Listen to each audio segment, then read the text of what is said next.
La atracción no depende del físico. Según la psicología, la atracción nace en la mente, no en la apariencia. Puedes tener el rostro perfecto, un cuerpo de revista y aún así ser traicionado, porque la raíz de ese acto no está en lo que se ve, sino en lo que arde dentro del cerebro. La dopamina, esa sustancia que enciende el placer y la novedad, empuja a muchos a buscar lo prohibido, incluso cuando lo tienen todo en casa.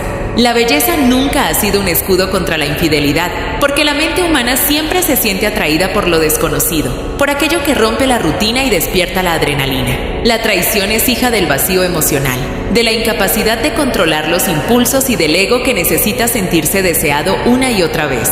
No se trata de ti, sino de ellos, de su guerra interna, de sus demonios.